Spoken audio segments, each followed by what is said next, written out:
Le débat africain. Alain Foucault.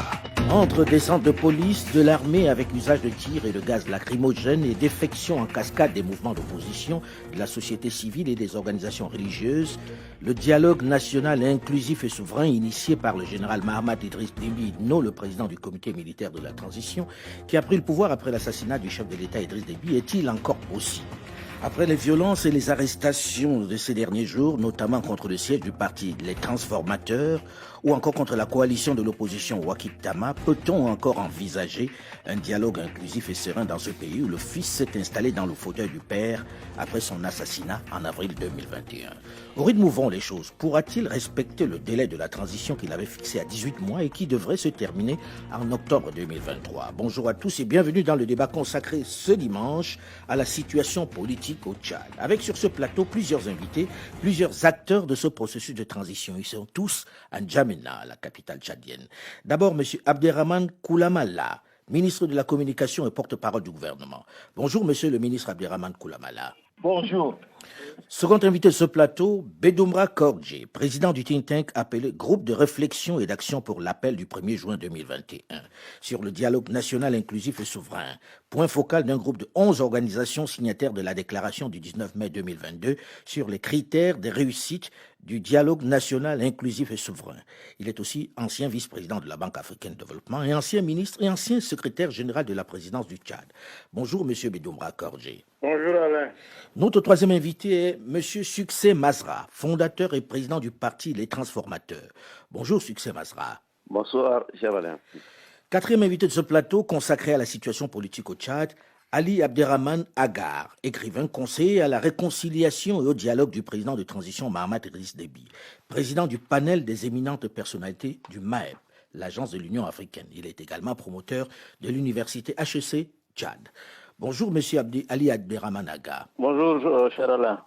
Alors, j'ai envie de commencer en posant la question à vous, Ali Abderrahmane Agar. Qu'est-ce qui se passe ces jours-ci ? Que se passe-t-il pour que ce qui devait être un dialogue inclusif et souverain se soit transformé en bataille où on a des militaires, des tirs de gaz lacrymogène ? Merci pour l'occasion que tu nous offres, Monsieur Alain. Et je voudrais vraiment ici d'abord dire bonsoir à Succès Masra, au ministre Bedoumra Kordje et à Monsieur le ministre Abderrahmane Koulamala. Et profiter aussi pour dire toute ma tristesse à Monsieur Succès Masra pour toutes les épreuves difficiles qu'il traverse.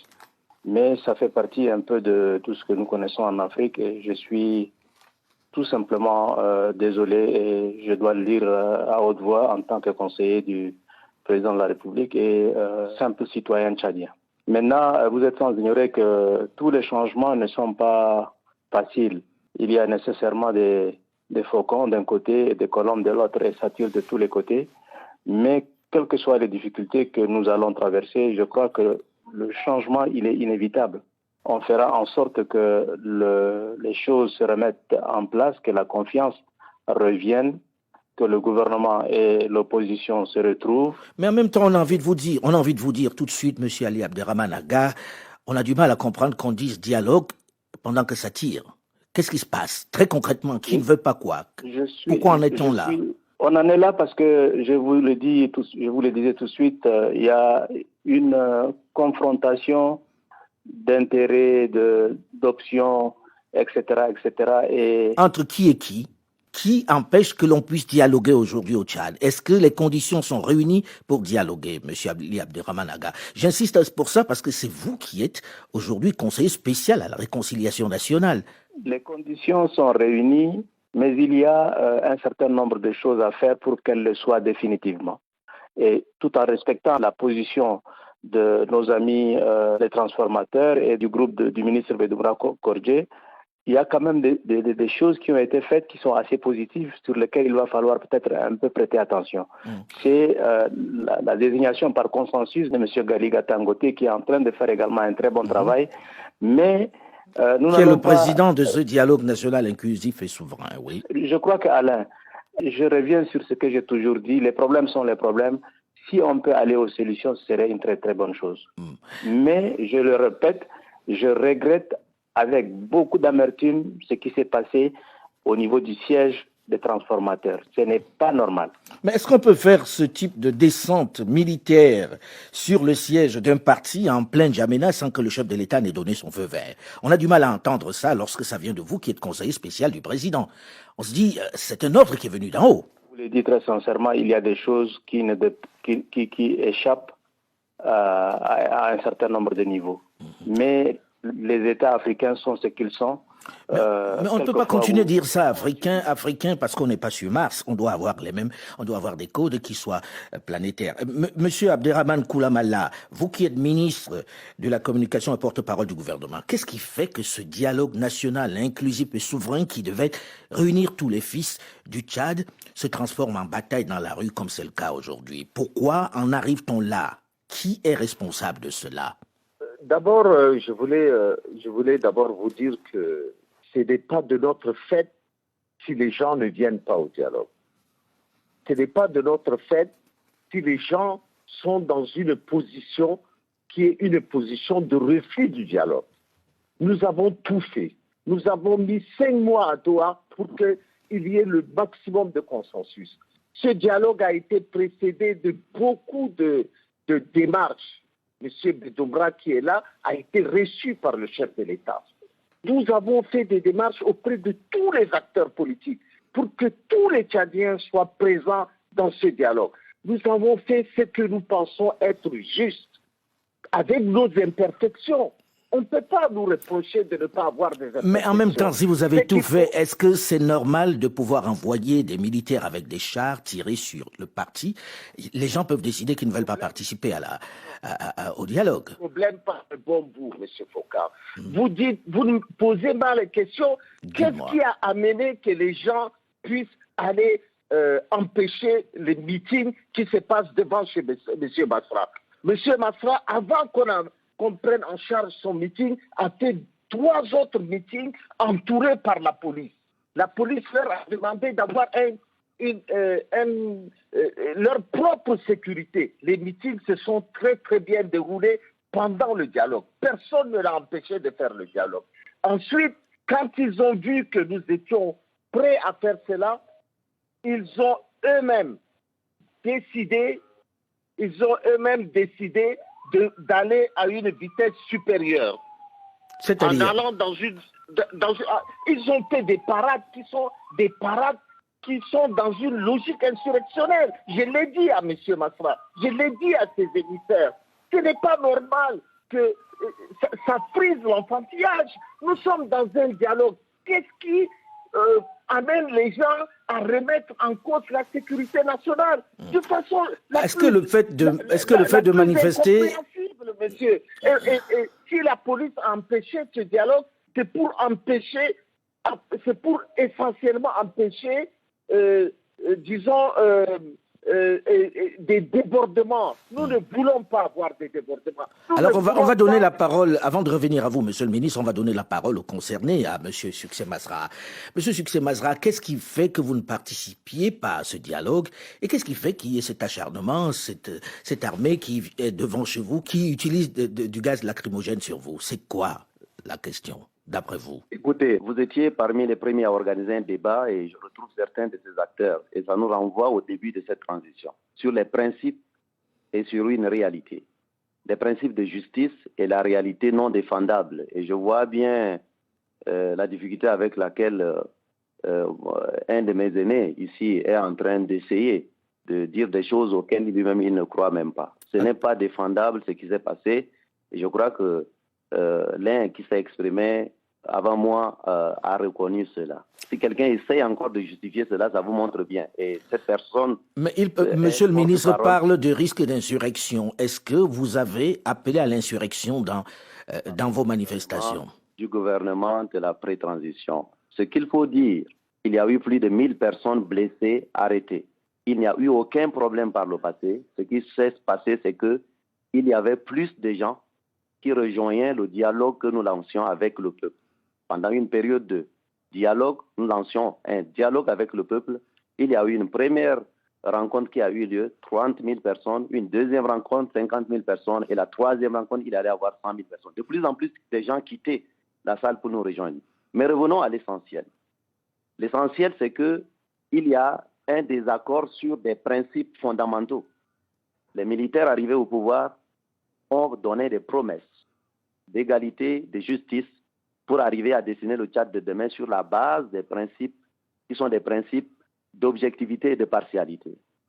Et nos objections par rapport à ce dialogue, ce n'est même pas un refus de dialogue. Nous étions les premiers à demander le dialogue au moment où personne n'y croyait. Absolument. Le dialogue de 2018 et 2020, nous avions demandé un dialogue.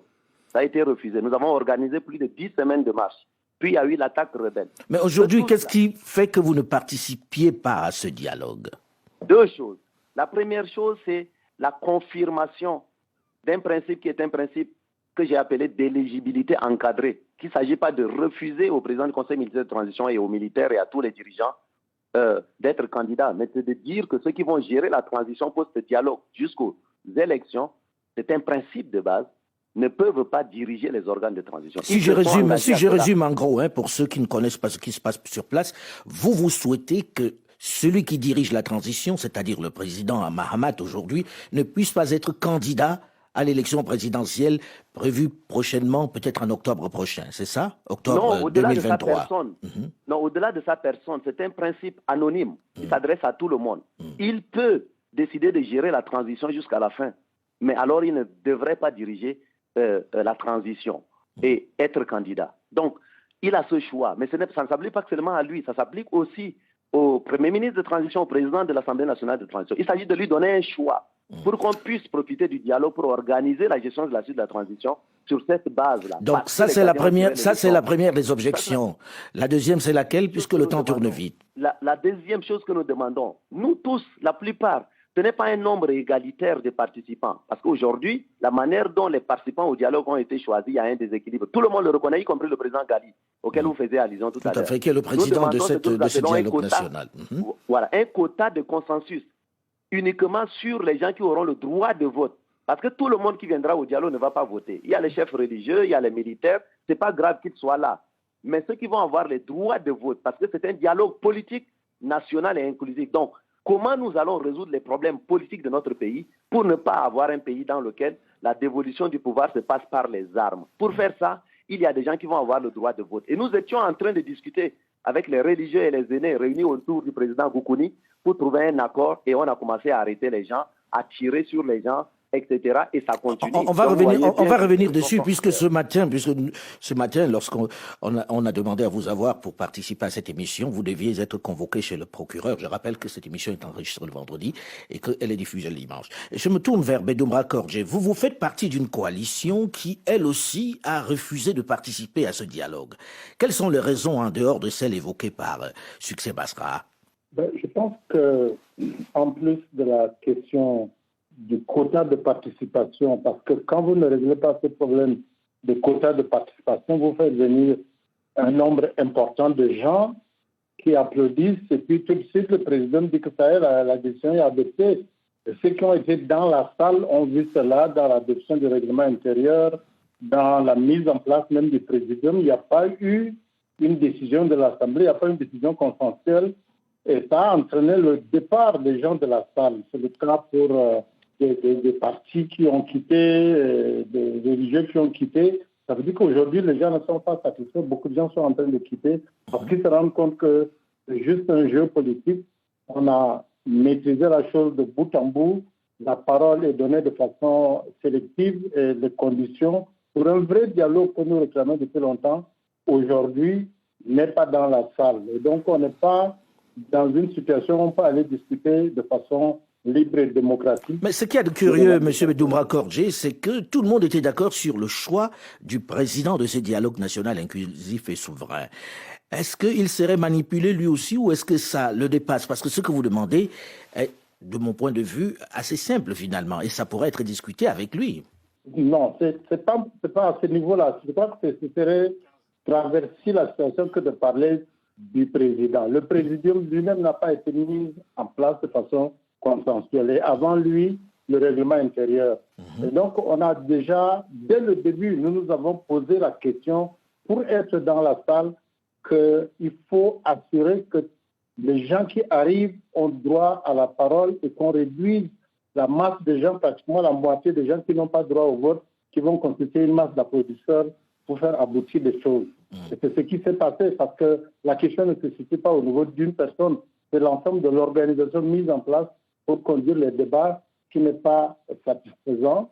Et nous pensons qu'il faut revoir cette approche de façon à permettre à ce que tout le monde, de façon paritaire, nous avons déjà dès le début dit qu'après le CODNI, avant de commencer le dialogue, qu'on puisse donner la parole à tout le monde pour qu'on mette en place ce mécanisme d'organisation du dialogue où toutes les parties seront représentées de façon à assurer qu'on a un dialogue vraiment équilibré. Alors, Ali Abderrahmane Aga, je sais quel a été votre souci.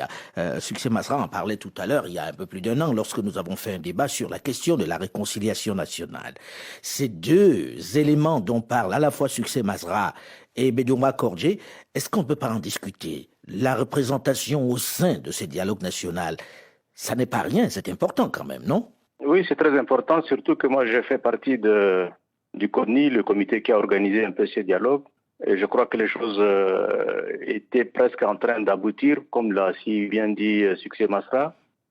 Il y a eu des démarches qui étaient sur le point d'aboutir. Malheureusement, cette situation est un peu dégénérée du fait du blocus du siège des transformateurs, de tout ce que vous connaissez.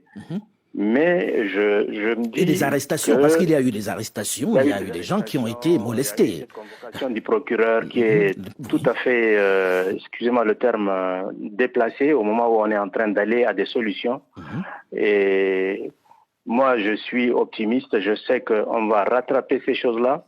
De toutes les manières, les problèmes sont les problèmes. Il faudrait qu'on débouche sur quelque chose qui soit consensuel. Il faut arriver à quelque chose de consensuel, mais avant d'y arriver, il va falloir qu'on se parle et que chacun ait un peu reconnu ses responsabilités. Monsieur le ministre, on se pose tous la question, pas seulement au Tchad, à l'extérieur également, de savoir que vient faire l'invitation chez le procureur de Succès Masra. Qu'est-ce qu'on lui reprochait pour qu'il soit convoqué chez le procureur, avec le patron de la police à côté? Monsieur Foucault, j'ai bien entendu vos interlocuteurs parler. La question de l'inéligibilité qui est posée en préalable a été longuement discutée au sein du CODNI. Cette question est prévue dans une commission spéciale qui va discuter de la question. C'est une question importante, centrale du dialogue, qu'on ne peut pas éluder de cette façon. Ça, c'est un. De deux, la question, ce que pose M. Bedoumra, ce sont des propos responsables qu'il est en train de poser. Ça change certaines agitations. Mais j'ai dit à M. Bedoumra, parce que c'est un homme que je respecte et qui est un homme posé, j'ai dit que les questions qu'il pose peuvent être débattues. Mais c'est les mêmes questions que pose Succès Masra, hein, au fond. Non, mais laissez-moi aller jusqu'au bout de mes idées. Lorsque le dialogue a été ouvert et qu'on a mis en place le présidium, nous étions tous unanimes qu'il fallait suspendre le dialogue et aller vers les personnes qui ne sont pas d'accord avec nous pour qu'on puisse élargir la base du forum, de ce dialogue. Nous avons mis en place un comité ad hoc dont je fais moi-même partie, en tant que représentant du gouvernement. Nous avons travaillé pendant plusieurs jours pour essayer de comprendre les raisons du refus. Les transformateurs et les autres personnes ont refusé de venir parler avec nous en tant que comité ad hoc, parce qu'ils estiment que nous ne sommes pas un comité ad hoc sincère, on est affilié au pouvoir, etc. Mais il faut d'abord entamer le dialogue quand on est des responsables politiques. On ne peut pas s'arc-bouter derrière des positions infranchissables. Alors on va en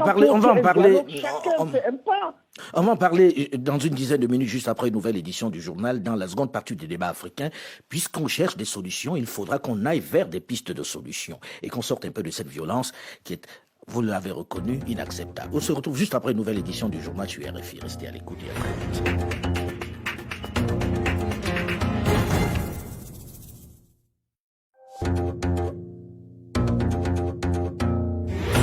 Le débat africain, Alain Foucault.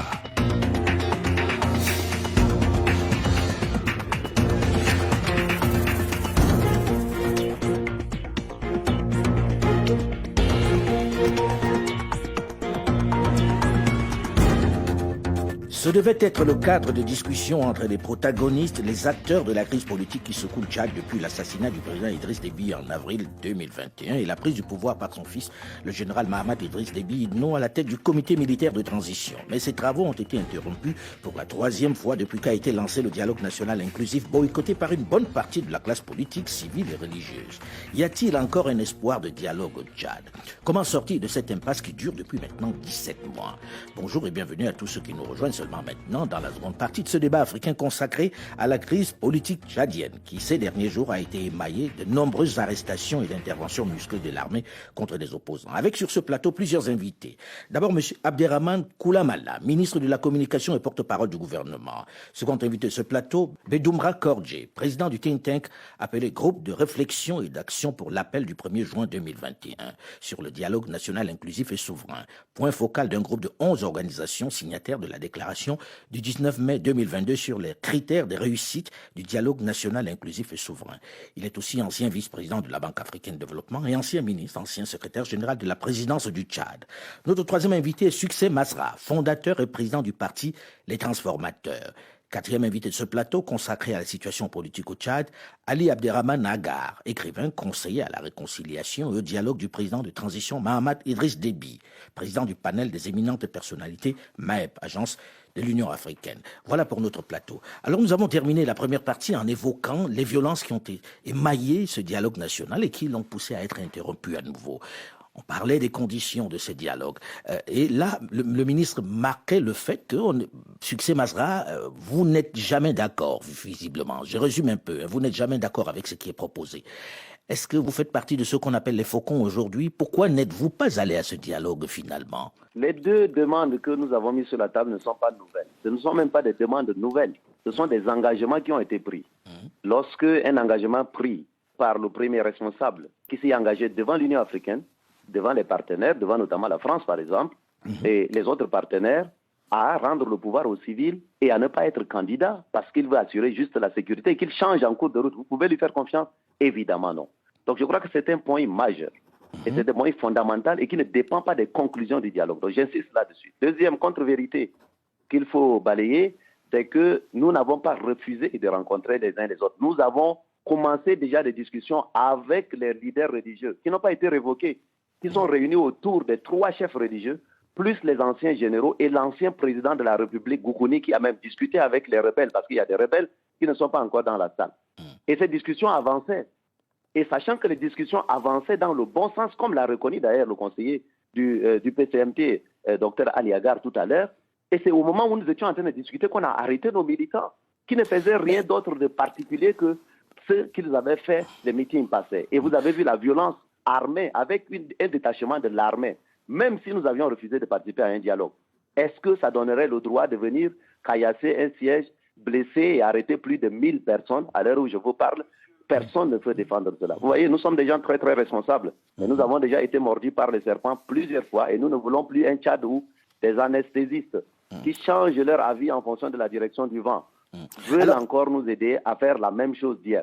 Pourquoi on vous a convoqué? Pourquoi le procureur vous a convoqué ce matin? Il y avait plus de 45 avocats qui se sont constitués naturellement et qui m'attendaient avec le procureur. J'étais en route et puis il y avait la population qui est sortie, plus de 100 000 personnes qui m'accompagnaient vers ce palais de justice et nous avons été stoppés. Mais nous ne connaissons ni l'objet dans la convocation et l'objet n'a pas été communiqué aux avocats. Et j'ajoute que des Tchadiens qui ont pris les armes, qui ont tué, ils sont allés en rébellion, qui ont pris les armes contre les institutions, sont accueillis avec des parades à travers la ville, sans problème. Ceux qui ont pillé les deniers de nos derniers publics sont en liberté. Et nous qui n'avons rien d'autre fait que de demander dans la paix et la justice, eh bien, l'égalité, les critères de juste représentation pour aller au dialogue. Eh bien, ils ont refusé parce que le dialogue du peuple qui est lancé en parallèle avait plus de personnes que leur monologue du palais qui est à main armée, et c'est ça l'enjeu. Donc nous devons nous entendre. Et j'ai envie de redonner la parole au porte-parole du groupe des religieux et des aînés que nous avons au téléphone. Bonjour Monsieur Banyara Yoyalna. Bonjour. Alors j'ai envie de comprendre pourquoi vous, de votre côté, avez quitté le dialogue national inclusif et souverain, l'endroit où on pouvait peut-être enfin trouver la paix et ramener enfin un gouvernement légal. Non, nous n'avons pas quitté le dialogue. Nous sommes un groupe 8 personnalités, dont 3 religieux et 5 laïcs, engagés volontairement, tout simplement une initiative citoyenne face à ce qui se passe actuellement au dialogue. On dit ça risque de déboucher sur des problèmes et il vaut mieux prendre le devant. Deuxième raison, c'est que le président lui-même, à l'ouverture, il a demandé qu'aucun Tchadien ne doit rester dehors. Tous doivent être ici. Tout à fait, il devait être inclusif, oui. Oui, inclusif. Et ils se sont rendus compte qu'il reste encore des politico non signataires à Doha qui ne sont pas rentrés. Et des groupes politiques et associations comme le groupe de la déclaration du 19 mai, Wakitama et le parti Les Transformateurs. Ils sont encore dehors et on a donc décidé d'aller vers eux pour essayer de rapprocher les points de vue et éventuellement trouver une solution leur permettant d'assister au dialogue comme tout autre Tchadien. Alors aujourd'hui, Ali Abderrahmane Agar, lorsque l'on regarde tout ce qui se passe, comment faire retourner les gens autour d'une table? Qu'est-ce qui va être fait? Parce que à la fin de la journée, il faut bien que les Tchadiens négocient, sinon on reste dans le chaos. Oui, non, il faut que les gens apprennent à s'écouter. Il faudrait aussi que l'on comprenne que on ne peut pas avoir raison à 100%. Et là, je demanderai à M. Masra Succès et à M. le ministre Bedoumra Kordje, si on accepte de s'asseoir malgré un peu de difficultés qui ont jalonné un peu cette période-là, je suis convaincu que le bon sens finira par triompher. Et je suis très content que mais de façon concrète, est-ce qu'on ne peut pas apporter des réponses aux questions qui sont les leurs, aux exigences qui sont les leurs? À l'instant, le ministre disait on devait débattre de la question de l'éligibilité de ceux qui conduisent la transition dans un panel. Et si ça devient un préalable, ce n'est pas discutable? Tout est discutable. Cette question a été même posée par les politico-militaires et ça fait partie des annexes de l'accord de Doha. Ce sont des thématiques qui sont retenues dans le dialogue. Et la présence de Masra, la présence des autres, de M. Mahdi à ce dialogue-là permettrait un enrichissement du débat. Je crois qu'au niveau de la présidence de la République, pour ce que je sais, il n'y a pas un fanatisme contre telle ou telle situation. Masra le sait. Mais ça vient d'où alors, cette violence dans la rue, ces arrestations? Ça vient de qui? Je sais qu'un jour on le saura, mais ce qui est sûr, c'est qu'il y a des forces centrifuges qui essaient de bloquer. Et ça, je le dis en connaissance des causes. Il faudrait qu'on nous évite des problèmes alors que nous sommes en train d'aller à des solutions. Alors, nous avons un souci. Pendant qu'on parlait, le ministre, lui, estime qu'il n'a pas assez de temps de parole et a raccroché pour des raisons qui lui sont propres. Je pense qu'on a déjà du mal à avoir du dialogue. Et si le ministre se retire du débat, nous avons fait ce qu'on pouvait pour qu'il soit là. Alors, aujourd'hui, M. Bedoumra Kordje, vous qui êtes à l'intérieur de ce mouvement, de cette coalition de l'opposition, qu'est-ce qu'il faut faire pour faire repartir le débat, puisque vous êtes d'accord qu'il va bien falloir s'asseoir et négocier à un moment donné pour retrouver un gouvernement élu dans des conditions démocratiques? C'est exactement ce que vous dites, c'est d'arriver à des élections libres, transparentes et qui soient acceptées par tous. Dans ces conditions, tout le monde va aller au dialogue pour cet objectif-là. Et les chefs religieux et les aînés nous ont rencontrés le 22 août 2022. Nous avons travaillé, nous avons avancé. Donc, c'est quand nous sommes bien avancés que le 31 août, on a mis en place subitement un comité ad hoc qui a intégré les mêmes personnes, les religieux et les aînés, dans un comité unique à qui on a donné 48 heures pour déposer le rapport. Vous pensez que c'est sérieux? Non. Pourquoi les noyer? Pourquoi ne pas les laisser terminer le travail qu'ils étaient en train de faire? Et donc, nous disons de façon juste que ce n'est pas sincère, ce n'est pas correct. On aurait dû les laisser continuer le travail qu'ils faisaient et non pas les bloquer en les noyant. Ils ont refusé évidemment d'être dans ce comité ad hoc. Et nous aussi, nous avons dit non, cette manière de faire n'est pas correcte.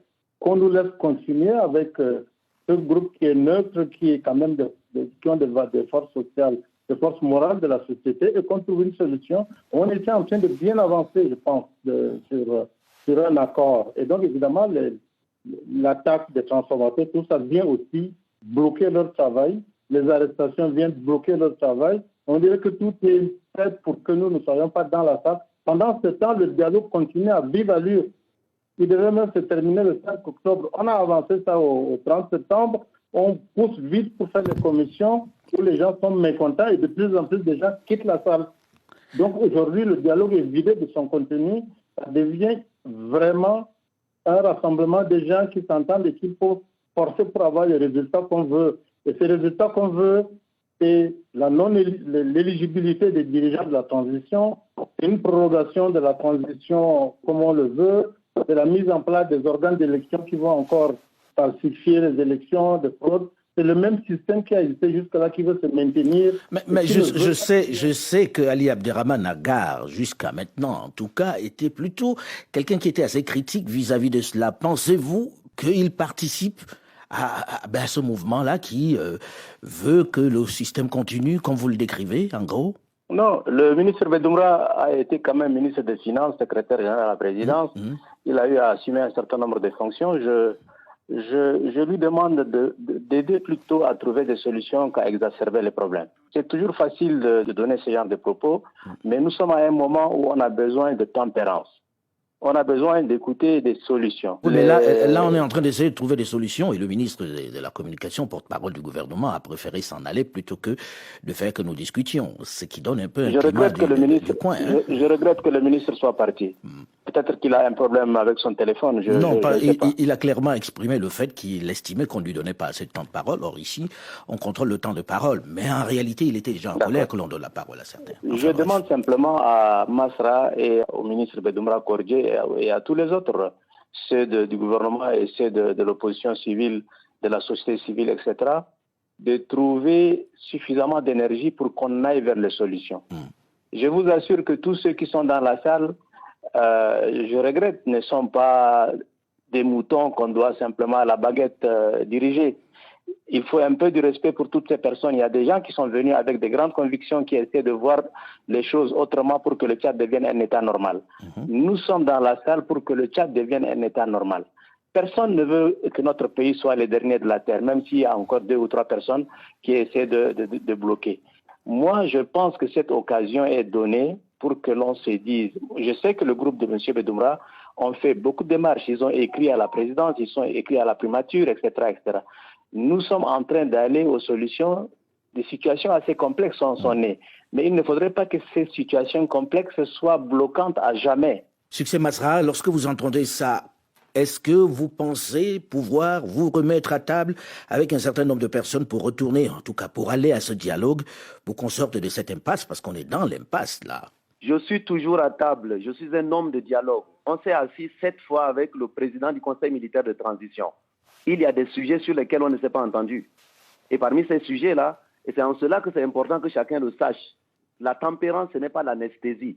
Et le conseiller du président du Conseil militaire de transition vous dit aujourd'hui qu'il y a des choses qui lui échappent au président du Conseil militaire de transition. C'est une grave révélation qui rend compte de ce que il y a des gens qui ont envie que le système continue et qu'il y ait un plan de succession dynastique qui s'installe dans ce pays.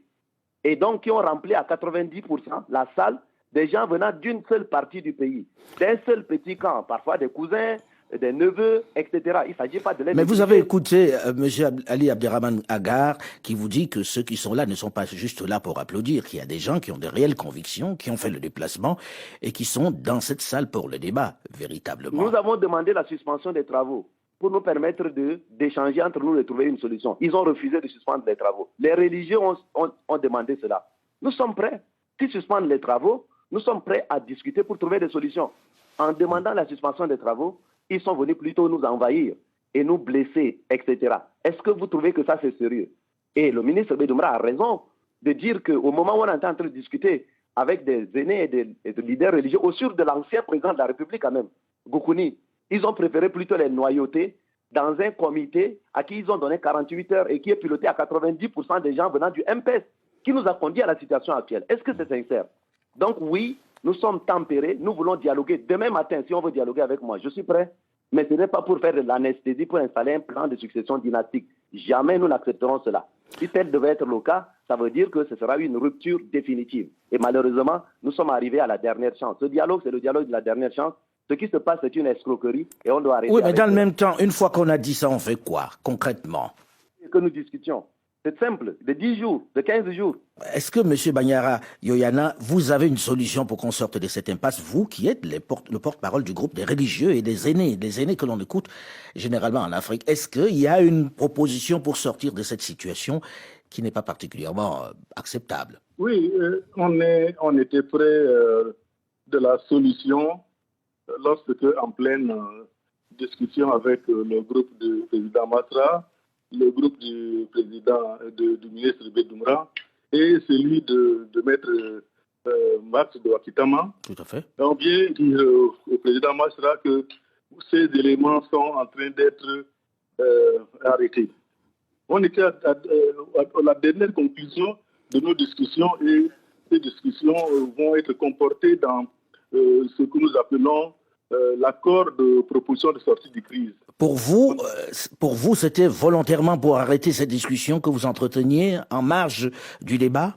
Non, puisque un des éléments qui discute avec nous, le président Masra a des gens, des militants qui sont en train d'être arrêtés. Il faut bien le libérer pour qu'il aille s'occuper de ces militants. J'ai envie de me retourner vers Ali Abderrahmane Aga. Docteur Ali Abderrahmane Aga, aujourd'hui, très concrètement, comment on fait pour sortir de cette impasse? Est-ce qu'il n'y a pas une solution pour que l'on se rasseye? Quand vous nous dites le président de la République veut que cela se fasse, le président de la transition veut que cela se fasse, est-ce que vous ne pouvez pas retourner vers lui pour actionner ce qu'il faut pour qu'enfin tout le monde soit là, puisque c'est lui qui a initié le dialogue national inclusif? Alain, Oui. moi je pense très honnêtement que les choses sont en train de se faire à un niveau tel que l'opinion sera surprise par les décisions qui vont être prises.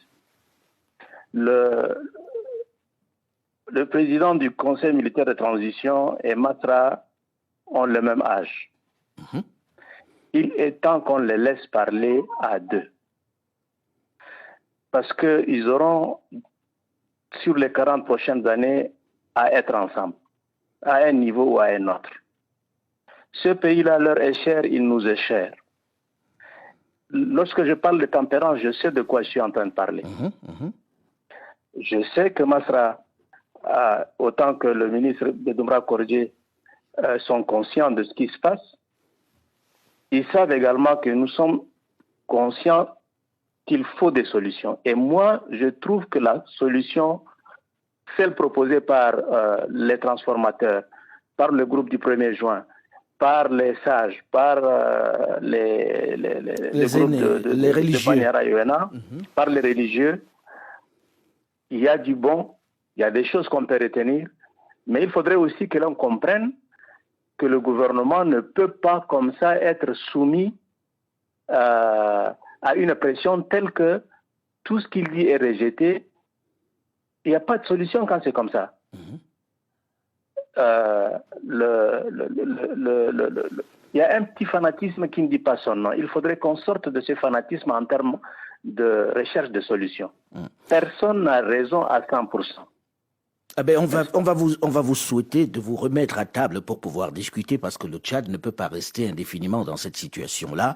Et c'est les Tchadiens d'abord qui trouveront les solutions à leurs problèmes, pas les autres. Mais ça passe par le dialogue.